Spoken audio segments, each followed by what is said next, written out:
Welcome to Fox 55's Fastlane.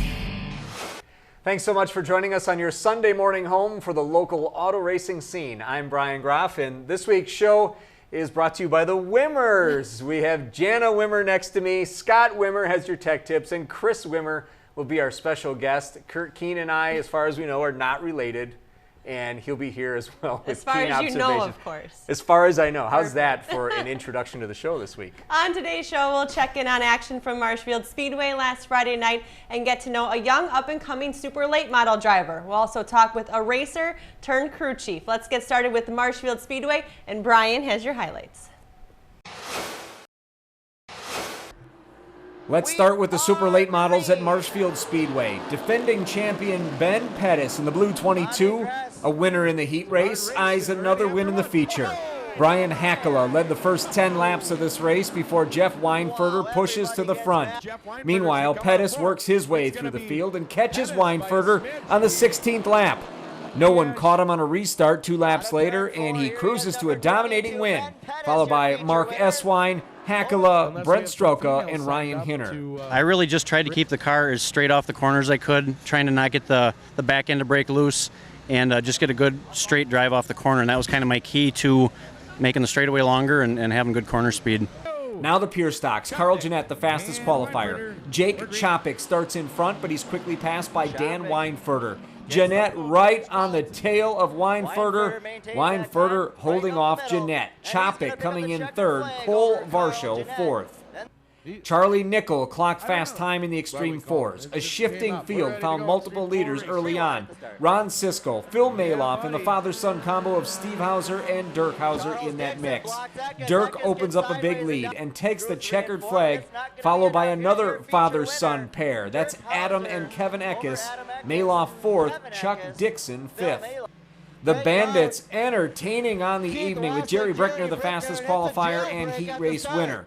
He and Greg Blount nose to nose for 11 laps, trading the lead. Blount uses the inside line, edging Brickner.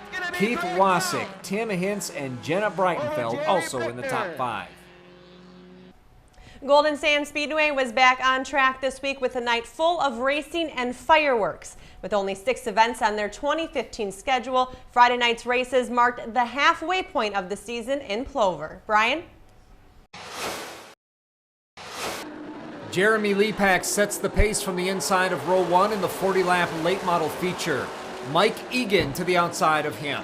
Jim Sauter Jr. and Paige Decker making their moves. Sauter, the points leader, started 6th and finishes 2nd.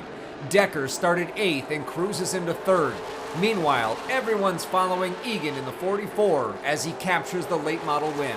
Jeremy's car was really good, and he got the lead early, and I was following him, and he was way better the first 20 laps than we were. But then my tires came in, and I was able to get to the outside of him once, and then couldn't get it done, and about 5 laps later, we were able to get by him on the outside. The Super Stocks under a caution with 10 laps to go. 4 laps later, the yellow flag out again as the leaders tangle along the front stretch. This turns into a close battle at the finish, with Wyatt Brooks of Amherst edging John Zuck. Brooks leads the Super Stock standings. Pure Stocks 20-lap feature. Carl Jeanette in the 16K car started 13th, but moving through the field. He has been on a roll this year, leading in the points. Chad Weiss fast as well in the 0W, and the driver out of Plainfield wins after starting 8th. The 4-cylinder lower feature had a caution with 9 laps to go. No problem for Keith Wasick of Wisconsin Rapids from there, winning just ahead of fellow Rapids resident Michael Dixon. The upper feature belonged to Adam Krzyzkowski, running strong all year. He takes the checkered flag and leads the point standings by 4.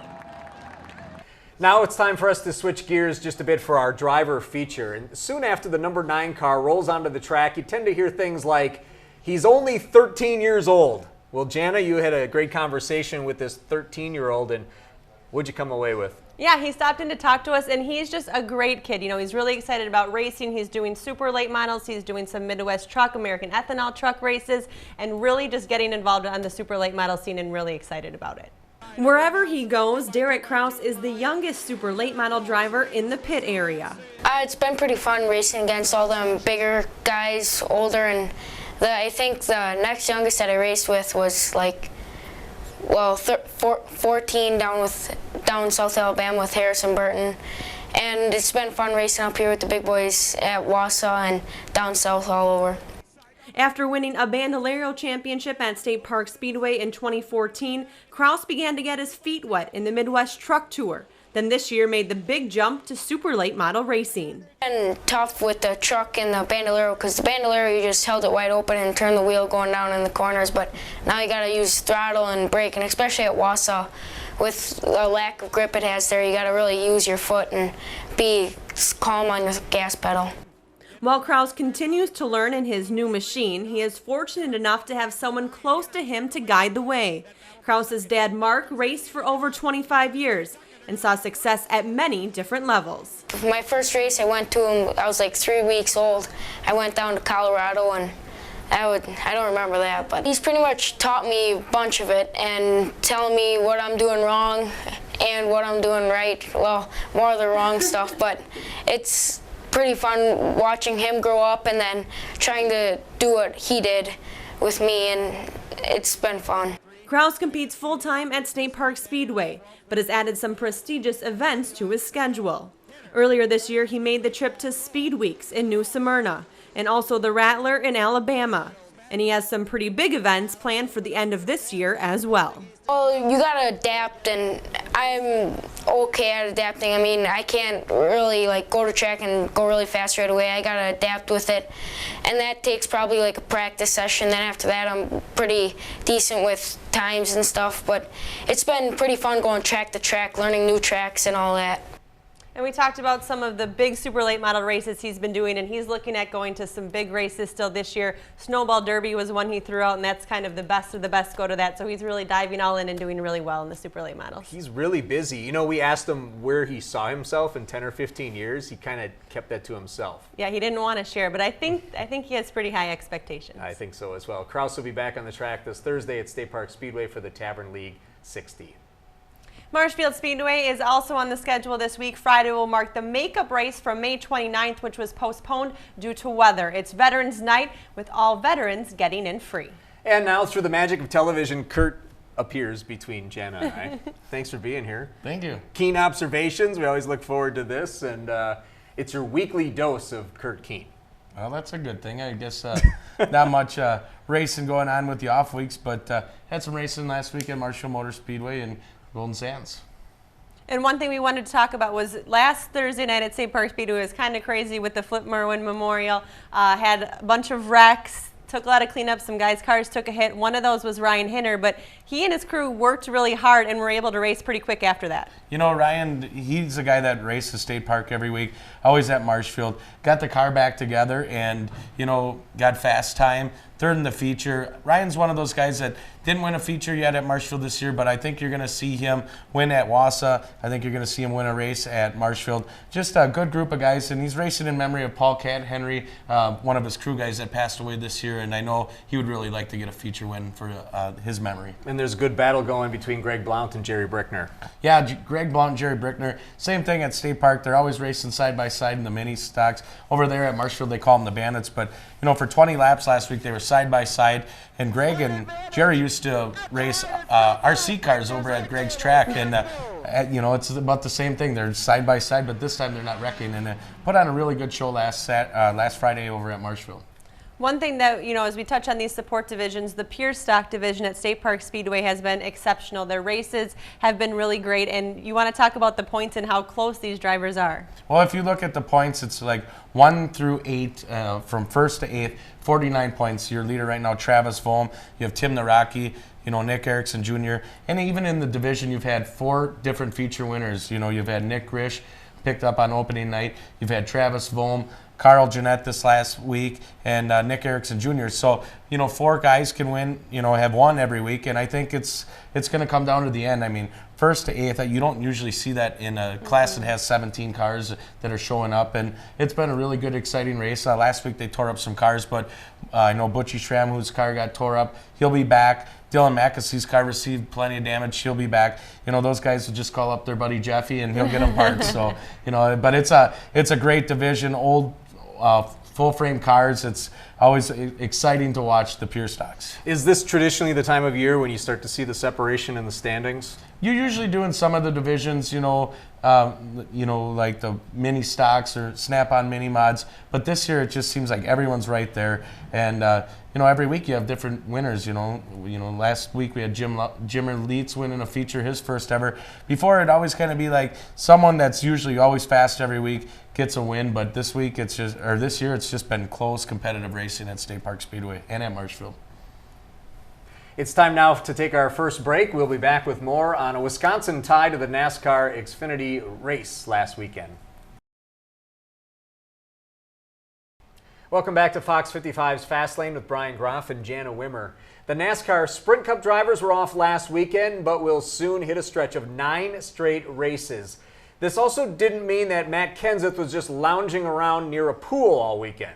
No, the Wisconsin native was at Chicagoland Speedway for the NASCAR Xfinity race. Not racing, but spending Father's Day weekend with his son Ross as he attempted his first Xfinity event. Here's a look at the Xfinity race just a few hours south at Chicagoland. That's the 20 of Ross Kenseth on the front row on a restart. Kenseth with a great showing at Chicagoland. Then we jump to lap 97. Darrell Wallace Jr. goes for a spin. He would bounce back, though, and still finish in the top 10. Laps 178 this time. It's Chase Elliott who goes around and brings out a late race caution. With 11 laps to go, Eric Jones on the inside makes the pass on Ryan Blaney to take the lead. Jones wins this one, the first Xfinity win of his career. And as mentioned, Matt Kenseth's son Ross, a 6th place finish in his Xfinity debut.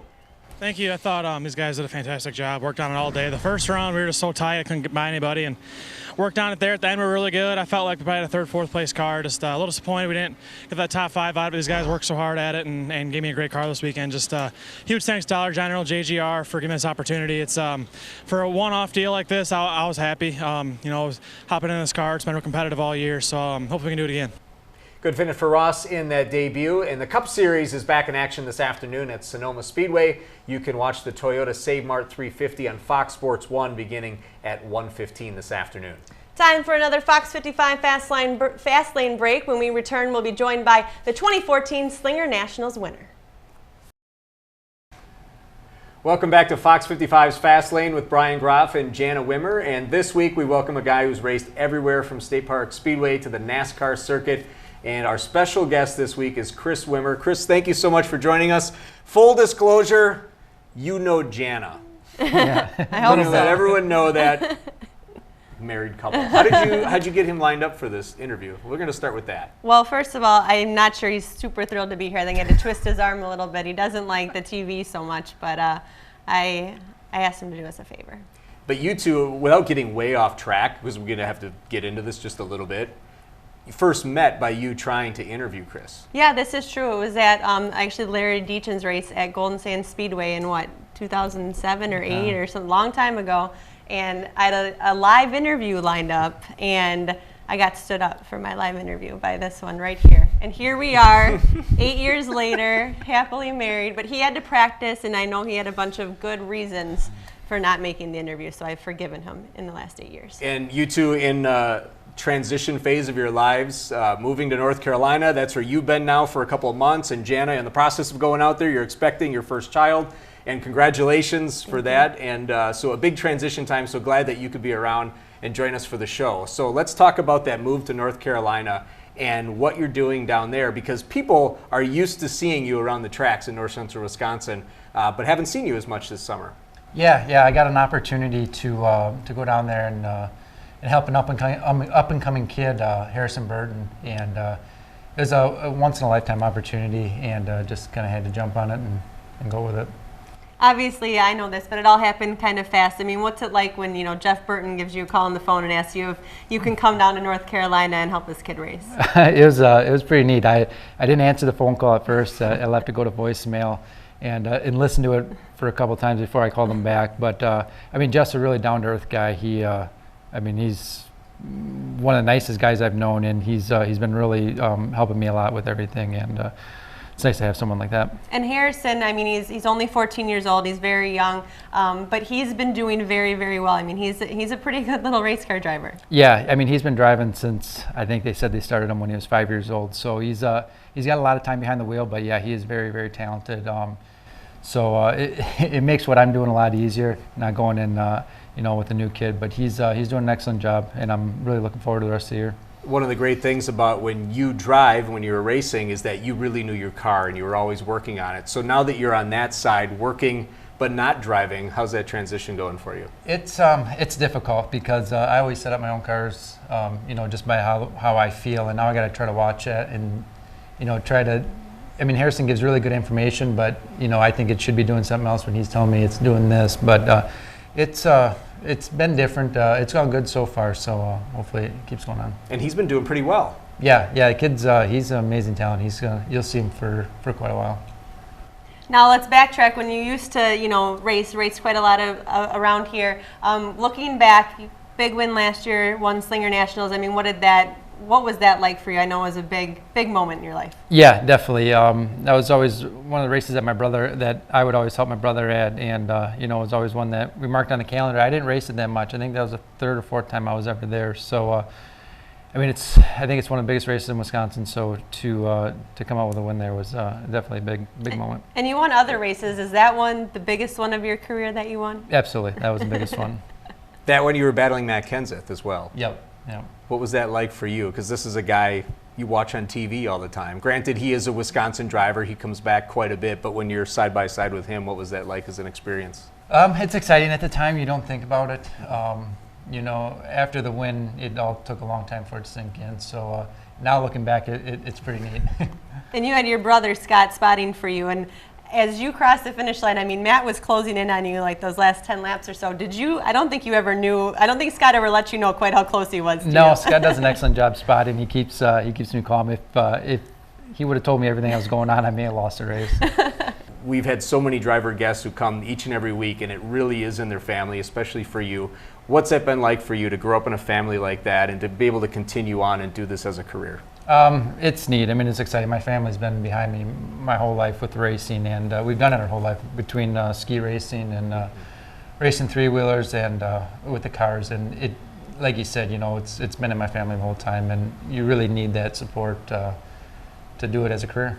You were only, I think, 2 or 3 when your uncle Larry Deachens passed away. But what has it been like since then? I mean, there's been 30 some odd years of memorial races. I mean, do you feel like through everyone's stories and through his legacy that lives on that you've gotten to know him a little bit? Yeah, absolutely. I mean, I don't remember any memories from my uncle, but just listening to all the stories and just what a neat guy that he was is really neat.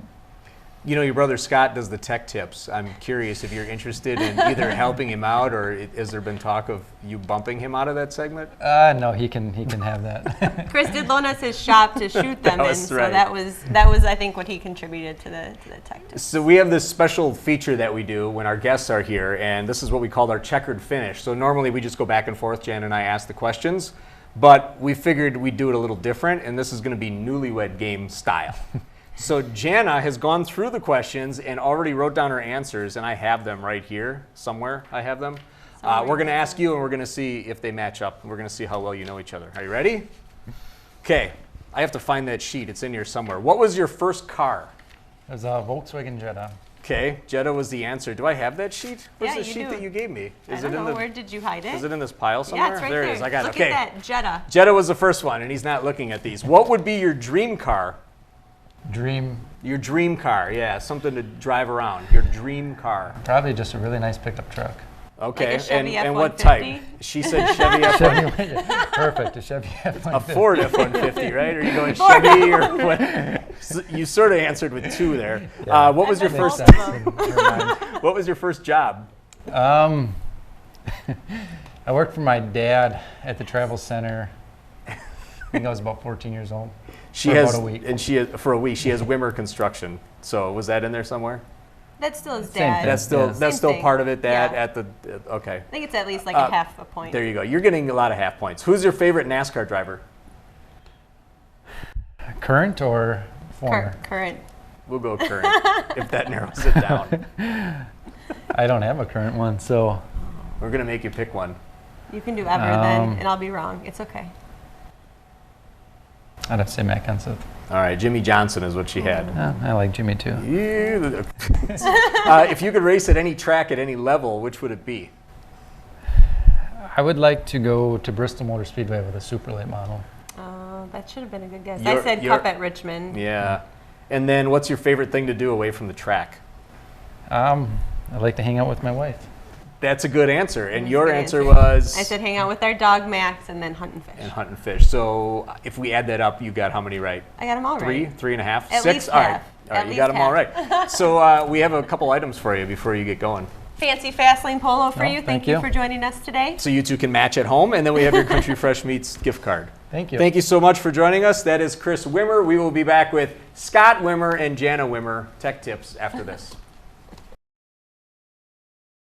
Time now for us to give you a little more insight into what makes these cars go fast. Former Sprint Cup driver Scott Wimmer provides the insight. Jana, what are you talking about this week? This week we got into tires and how important the tires are and tire pressures during the race. Fox 55's Fastlane Tech Tips are brought to you by Car Parts. Welcome to this week's edition of Tech Tips. I'm joined by former NASCAR Sprint Cup driver Scott Wimmer, and this week we are talking tires. Of course, a very important piece of the puzzle, and one thing about them that I find interesting is air pressure and how that can affect the car. I remember one of the first races I went to, I was walking down pit road and I saw the tires on all the cars and the air pressures were so low, but there's a reason behind all of that. Yes, we want to start them off as low as we can. When you're running around the racetrack, you're creating heat. Heat builds air pressure. So we try to run the tires as low as we can to start. So right around the middle of the race or towards the end of the race, they come in to where you want them, to where your car will run the fastest. And now I know what the air pressure should be on my car that's sitting outside, but actually where do you start these tires? And you talk about getting heat in them and having them grow. Where do you like to see them end up? Well, it's really tricky. That's one of the biggest things with a race tire is where to run the air pressure. Where do you want it at? The more air we get in these tires, the more they grow. Street car tires really don't do that. They stay the same no matter if they have 10 pounds in them or 50 pounds. These tires with air pressure grow. Really, it seems like whatever split, that's the difference between the outside tire and the inside tire that your car likes to run with.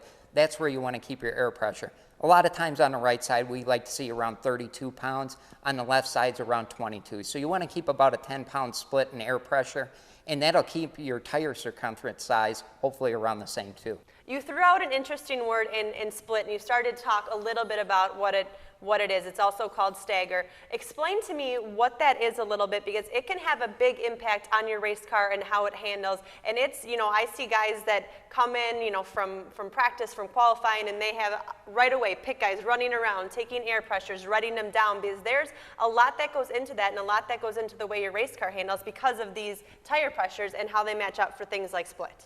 Definitely. Split is probably one of the biggest tools we have with a race car as far as adjusting how it handles. The difference between the right side tires and the left side tires, that's what we call split. So if your right side tire is 2 inches bigger than your left, you have 2 inches of split in the car. And you can adjust that through air pressure.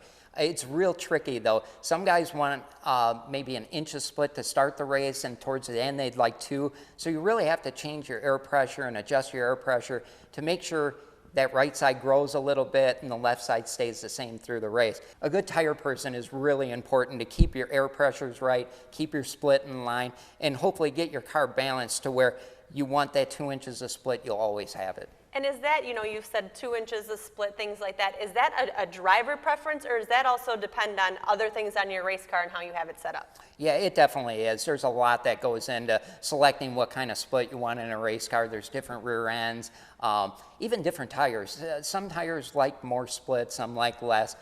Really, drivers ultimately are the ones that make the decision if they need more or less. That's a closer look at tires and air pressure and how they affect those cars on the racetrack. Time always seems to fly when we're doing this show, and we do have to say goodbye on this edition of Fox 55's Fastlane. As always, our thanks to Scott Wimmer and Curt Keene, as well as our driver guest, Chris Wimmer. And also a big thank you to our sponsors, Brickner's of Wausau, Flipside Graphics, Country Fresh Meats, and Car Parts. From all of us here at Fox 55, have a great week, and we will see you at the track.